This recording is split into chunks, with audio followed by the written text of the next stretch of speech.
மணிப்பூர் வன்முறைக்கு உடனடியாக தீர்வு காணாவிட்டால் மக்களுடன் கலந்து ஆலோசித்து முடிவெடுப்பேன் என்று முதலமைச்சர் பிரேம்சிங் ஒன்றிய அரசுக்கு கெடு விதித்திருக்கிறார். அண்மை செய்தியாக நாம் பார்த்துக் கொண்டிருக்கிறோம். இது தொடர்பான கூடுதல் விவரங்களை செய்தியாளர் பால் முருகனிடம் கேட்கலாம். வணக்கம் பால் முருகன், கூடுதல் விவரம் என்ன?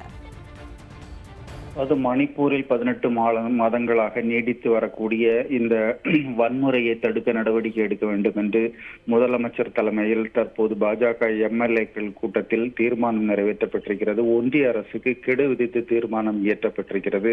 நேற்றைய தினம் மாலை இந்த கூட்டம் மணிப்பூரில் நடைபெற்றது. அதில் முதலமைச்சர் உட்பட 26 எம்எல்ஏக்களும் கலந்து கொண்டார்கள். இந்த கூட்டத்தில் தான் தற்போது இந்த தீர்மானங்கள் நிறைவேற்றப்பட்டிருக்கின்றன. ஒட்டுமொத்தமாக குக்கி பிரிவினருக்கு எதிராக நடவடிக்கை எடுக்க வேண்டும் என்று இந்த தீர்மானங்கள் வலியுறுத்தி இருக்கின்றன. அதாவது கடந்த வாரம் கடத்தி கொல்லப்பட்ட 6 பேரினுடைய கொலைக்கு காரணமான குக்கி பிரிவினரை, குக்கி பயங்கரவாதிகளை பயங்கரவாத அமைப்பு என்று அறிவிக்க வேண்டும் என்று இந்த தீர்மானம் ஒன்றில் கூறப்பட்டிருக்கிறது. அதே போன்று மணிப்பூரில் மீண்டும் ஏற்படுத்தப்பட்டிருக்கக்கூடிய அதாவது இராணுவ சிறப்பு அதிகாரத்தை திரும்ப பெற வேண்டும் என்று கூறப்பட்டிருக்கிறது. அது மட்டுமல்ல, அண்மையில் நடந்த கொலைகளுக்கு காரணமான குக்கி பயங்கரவாதிகள் மீது உரிய நடவடிக்கைகளை எடுக்க வேண்டும் என்று கூறப்பட்டிருக்கிறது.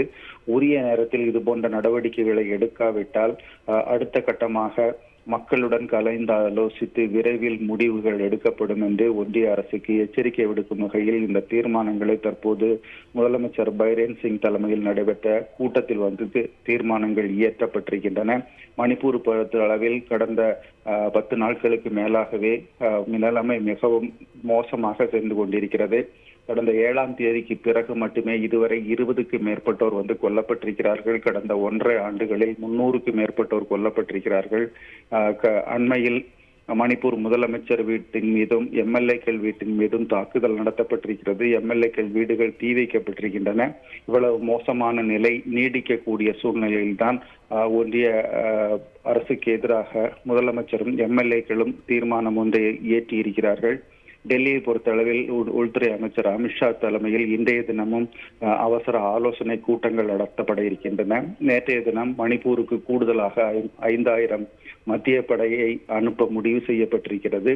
அடுத்த கட்ட திட்டங்கள் குறித்து இன்று மீண்டும் ஆலோசனை நடத்த உள்ளதாக தகவல்கள் வெளியாகி இருக்கிறது. சந்தியா, மணிப்பூரில் வன்முறை உச்சகட்டத்தை எட்டியுள்ள நிலையில் மாநில பாஜக அரசுக்கும் ஒன்றிய அரசுக்கும் இடையே மோதல் போக்கு ஏற்பட்டிருக்கிறது. மணிப்பூரில் ஆளும் பாஜக அரசு ஒன்றிய அரசுக்கு எதிராக கண்டனம் தெரிவித்துள்ளதால் அங்கு பரபரப்பு நிலவுகிறது. அண்மை செய்தி தொடர்பான கூடுதல் விவரங்களை வழங்கியதற்காக நன்றி பால்முருகன்.